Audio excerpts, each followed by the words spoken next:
What if I told you there's a permaculture technique that fertilizes your food forests, your orchards, your gardens, your pastures, all of it, without spending a single dime at the feed store via fertilizer or flipping a single pile of compost? Now, I know some of you were thinking, oh no, he's going to be talking about compost again. Well, yes, but not in the way you guys have previously seen. That method is called chop and drop, and that's basically composting in place.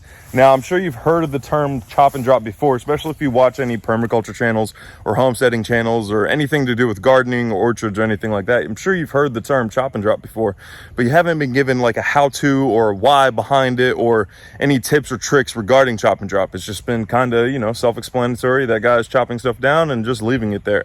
That's basically what chop and drop is, but there's a method and a thought process behind your chop and drop. So that's what we're going to go over today: the benefits, the how-to, the different applications. And stick around to the end because there's going to be a very important tip that you have to follow when doing chop and drop, or else you could be killing plants instead of pruning plants. Now, if you want a soil biology test, basically you send me a soil sample and I look at the biology, determine what's there, and then give you a game plan to fix your soil. If you want that, shoot me an email down below.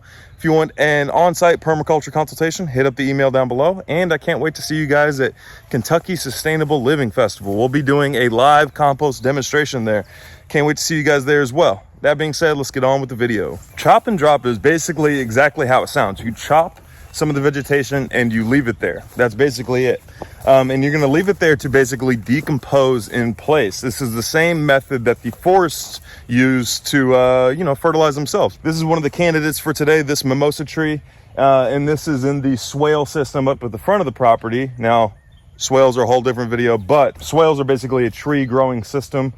And we followed the NAP pattern of planting, so nitrogen, apple, pear, nitrogen, apple, pear. This is a mimosa tree that's in relatively close proximity to this peach tree, and I would say it's about time that this mimosa tree got pruned back and chopped and dropped. But basically, I'm going to take what I pruned back, chop it up, and either use it to mulch my peach tree right there, or use it to feed my swale and, basically use this front ditch as a composting pit.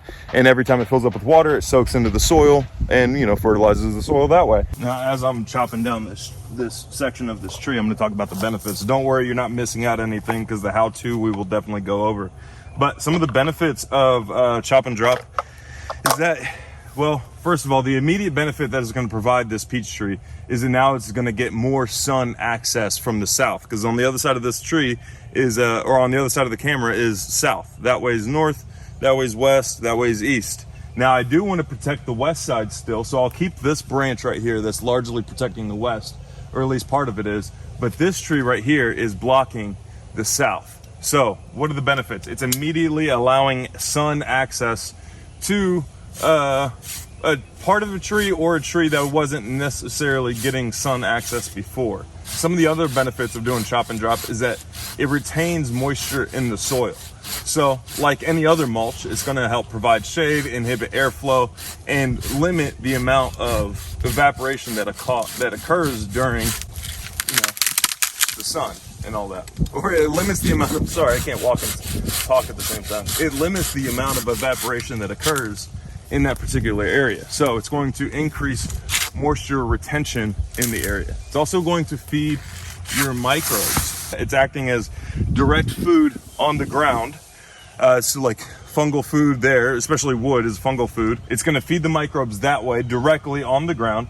And then as I prune it up here down below, there's a trauma response in the roots. So it's going to feed and it's going to send out more sugars, especially if I do this before this thing actually goes to seed. It's going to send out more sugars in the soil. That's going to feed more microbes and, feed the microbes that way. It's also going to act as a new habitat for some beneficial insects down at the base of my tree. Act as a habitat for a lot of the, predatory spiders that I want, not the bad guys, the good guys. It provides also, this is kind of the topic of everything, but a long, slow release fertilizer. It's going to slowly feed the microbes. It's not going to just be one big burst all at once and then it provides no more food. It's going to be a very slow release of fertilizer into the soil. And by fertilizer, I'm basically meaning like microbes. It's going to slowly increase and allow the microbes to, you know, flourish and thrive. Now, here I have the opportunity of either dropping around the base of the tree or feeding the ditch of my swale. So I'm going to do a little combination of both, feed the ditch of the swale and feed the base of the trees. Either one is really going to feed the trees. It's just one is a little bit faster than the other. And one I can stack up as like Lincoln logs around the base of the tree. The other one, not as much.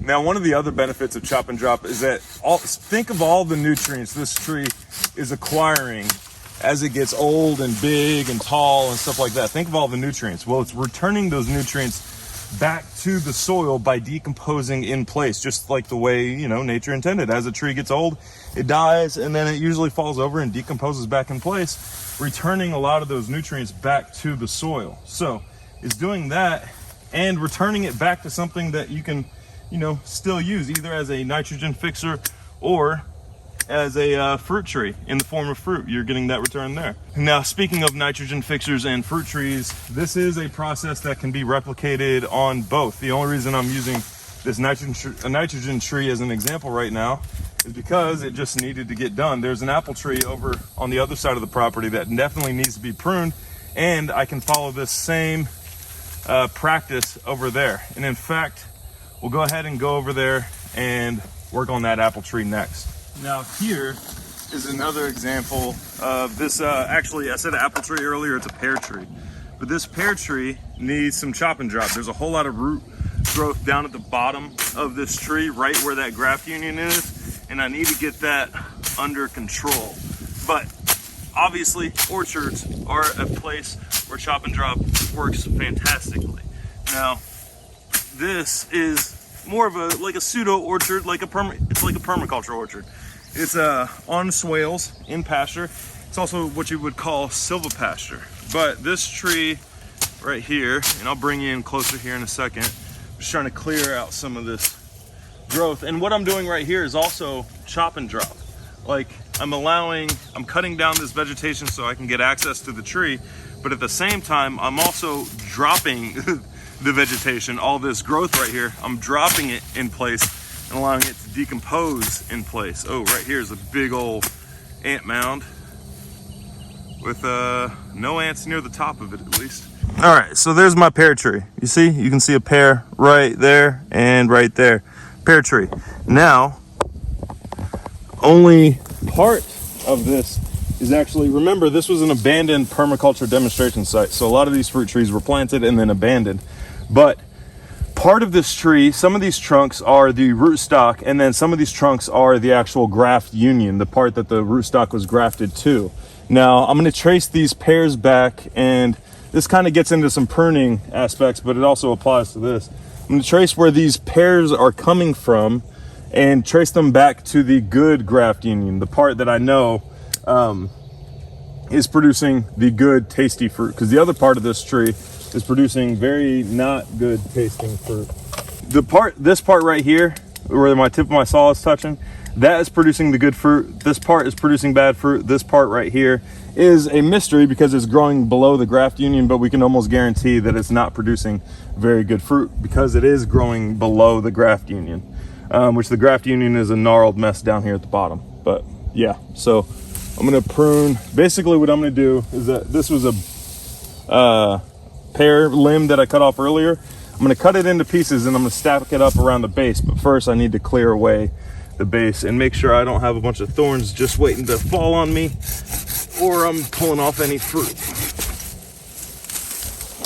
Now pay attention to this, because this isn't the tip I was talking about at the beginning, but this could kill or make your trees live, or make or break your trees. So whenever I'm pruning branches off of my tree, right, this is the branch I want to prune right here, and this is the main trunk of the tree that I'm pruning it from.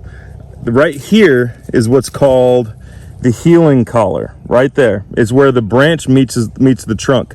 I want to be 1/2 inch away from the healing collar when I make this cut. So I want to make the cut like right there. I want to be about 1/2 inch away from that healing collar, because if I don't, then I'm basically cutting into the tree's immune system. It's the tree's ability to heal over that cut and heal itself. That's what I'm cutting into. So, and if I'm too far away, then that means it's too far for the healing collar to reach. If I'm too close, then I'm cutting into the healing collar. So about 1/4 to 1/2 inch away from the healing collar, that's the best place to prune.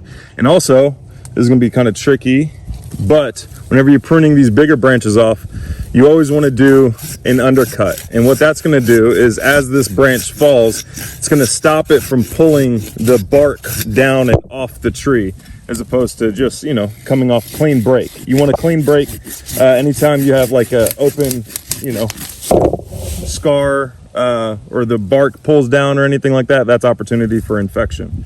Now on our nitrogen fixing trees, that's not that big of a deal because they're hardy and they can deal with that. But on our fruit trees, they're a little bit, you know, softer, so we got to be careful with them.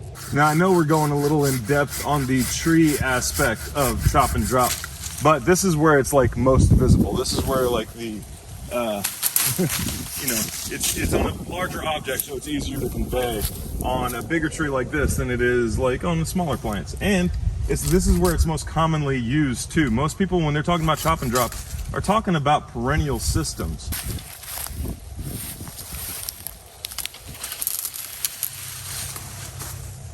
There we go. Now we've opened up this tree to better growing. Now I'm going to clean up the base of this a little bit. Now the way I would handle that chop and drop is basically all of the branches that I cut, all the skinny branches, all the small ones are basically going to get cut off that main branch with the green vegetation and stuff like that, and it's all going to get piled up around the base of this tree. Now once I have a good mat of like green vegetation that you see there, some of these larger pieces I'm going to go ahead and cut up and put on top. Now also, if I have any forks and branches and stuff like that, if I have any like difficult problems that won't lay flat, then I'll go ahead and cut those off and cut those down. But other than that, I'm not really following any like particular procedure. I'm not following like just general rough size, rough shape, stuff like that. No particular diameter or anything like that. Just if you're doing these pears, watch out for these doggone spikes, because holy crap. And there we go. That's a perfectly mulched chop and drop tree. So we started off with like the full tree to begin with, and then we pruned it down to only the scion growing, and then everything that was there just got chopped and dropped around the base of the tree, or it got put over here. Like the big trunk of the tree, the big trunk that I cut down, I just put here in the base of this swale right here. Otherwise it's going to be rolling in and leaning up against that tree, and it's just not going to be beneficial to the tree, and that's what we wanted. We want it to be beneficial. Now the next method of chop and drop, you might not believe it, but it's actually mowing. But not just mowing. Mowing at the appropriate times. So as you can see, I've got quite a bit of grass over here, which would be super helpful if I had ruminants. But some homesteads just aren't in the stage where they're ready for ruminants yet. Like this one right now, I'm in the pig stage. I have pigs clearing new growth for me. Actually, I have them moving on up to the front of the property so they can handle some of this for me, and then they're actually going to exit the property from there, and then the new phase begins. But if you don't have ruminants, then you're in charge of grazing your grasses and stuff. If you don't have animals grazing it, then you have to graze it, unless you want some serious weeds and stuff like that growing, which I just reclaimed this area. I'm not trying to reclaim it again. It's okay if I have some weeds growing in my grass, but I don't want primarily thick woody weeds and stuff. Those are difficult to deal with. But if you don't have animals to graze, then you have to graze. Now I can get this pasture ready in preparation for animals in the future by mimicking the way animals would graze correctly. So I can keep this grass in a vegetative state if I can clip the tops of it before it turns into seed. Now what that does is forces more exudates to go into the ground and feed the microbes for a longer period of time, because the grass's job in its eyes has not completed yet. Its job completes whenever, you know, it produces a seed head, it's reproduced, it's good to go. But if I can keep it in a vegetative state, then it's going to feed the microbes longer, and I'm going to get better and better soil results, as opposed to letting it go all the way to seed, then mow it, and then, you know, there's a delayed response of it going back through the early and then teenage years and then adulthood again with producing another seed. I can keep it in the teenage years and keep it pushing sugar down into the soil for a longer period of time if I just mow with the proper timing. So like I made the joke with my dad on the Pimpcast the other day that I'm unlike my neighbors. I don't mow when it's time for the grass to get, mowed or for it to get long. I mow whenever I need compost inputs or if I'm trying to chop and drop and mow before it goes to seed. So I can get my pastures ready in preparation for ruminants by mowing the way they would graze. Just try to mow on the highest setting possible. You don't want to set the grass back as far back as, beginning ages. You want to set it back just enough to keep it in a vegetative spot. So set your mower as high as possible and then just mow it every so often right before you notice it goes to seed head. And now if you're not in an HOA, then you could probably get away with it. Other people might think like, oh, Jim Bob's let his lawn go crazy. Forget those people. Ignore those people. We're building soil over here. They're over there just staring out the windows. So mow right before seed heads, and you're basically just mimicking animal grazing. But you have better control over it, and you can actually do a little bit better job than they can, minus the manure aspect. But you can be there at the perfect time and hit absolutely everything instead of hopping and skipping to different locations. Now, regarding grasslands, you can also use this method to get rid of some of the noxious weeds that keep on coming back and back. Like there's one specifically, I can't think of it, but it's this big spiky plant, has like this purple bulb on top of it. As soon as I'm done filming this video, it'll come right back to me. But that's one plant that around here in Texas that people spray for, because once it gets established, then it kind of just takes over the whole area. Now the prescribed application according to conventional ag is that you either spray your pastures or you go up there and you dig up the plant itself. Now the plant is there for a reason. The weed is there for a reason. Like whether it be it's fixing the phosphorus after a fire, or it's fixing nitrogen after just complete depletion, whatever it may be, it's there for a reason. Now you can speed up its purpose by just doing chop and drop. You just cut the plant off at the base. You can do this with all weeds, but just cut it off at the base, let it decompose on top, and then it'll eventually go away, because eventually its job will be fulfilled. Eventually it will replenish the phosphorus in your fields. Eventually it'll decompact the soil. All you're doing is just speeding up the process, because without you, what it would do is basically grow there, die, break down, decompose, and replenish the nutrients that way.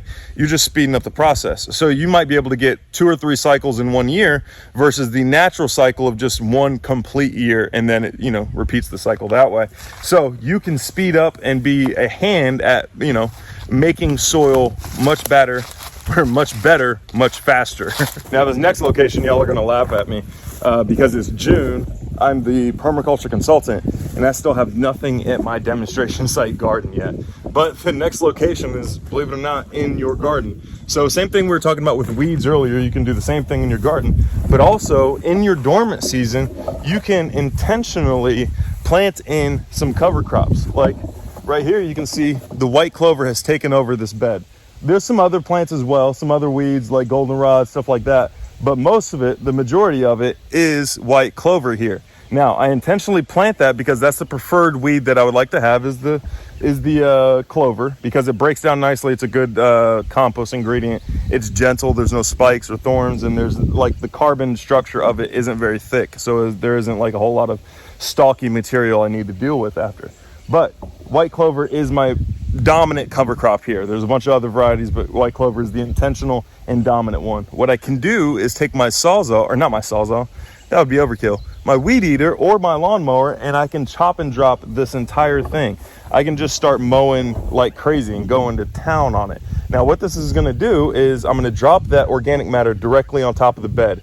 It's going to act as a green mulch, so it's going to retain moisture. It's going to feed the microbes, stuff like that. It's also going to retain well, obviously, like I said with the mulch, it's going to retain moisture. It's also going to feed the microbes, and it's going to inhibit other weeds from growing, so my plants that I want growing here have less competition for sunlight, but I am getting a later start. Y'all, I've been out of town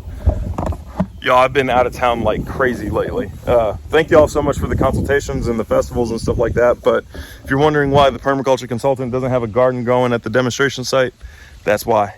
the permaculture consultant ain't been here to build a garden, but I'm getting that squared away. In fact, I'm going to chop and drop this bed, and then here in the next couple of days, I'm actually going to be planting out this bed and show you guys some June varieties that'll work well here in Texas. Also with neglect, because like I said before, I'm out of town a lot, which if you need a consultation, hit up the email down below. If you need a soil biology test, hit up the email down below. Oh, and I almost forgot the main tip, the big reveal that I was going to do at the end of the video. The golden rule with chop and drop is that you want to do it when your precipitation is higher than your evaporation. So if you're in Texas, August ain't the time to do chop and drop. In fact, June typically wouldn't be the time to do chop and drop, but we're getting so much rain later in the spring, early in the summer, that this year it makes sense to do chop and drop in June. Usually I would have had it done by now. But you want to make sure your precipitation is higher than your evaporation. If you do it vice versa, if you do it when your evaporation is higher than your precipitation, then you're going to have a lot of plants die. You want to do this typically in spring. You can also do it in fall, because some parts of the United States have higher rainfall in the fall. But that's the golden rule. Like, preferably right before a rain event is when you want to do that. And that's exactly what I'm going to be doing. This whole week is forecasted, or the whole next week is forecasted to have like high rain events. So I'm doing my chop and drop now, so it doesn't get further ahead of me than it already has done. So with that being said, with the secret revealed, thank you guys so much for watching. We'll see you next time.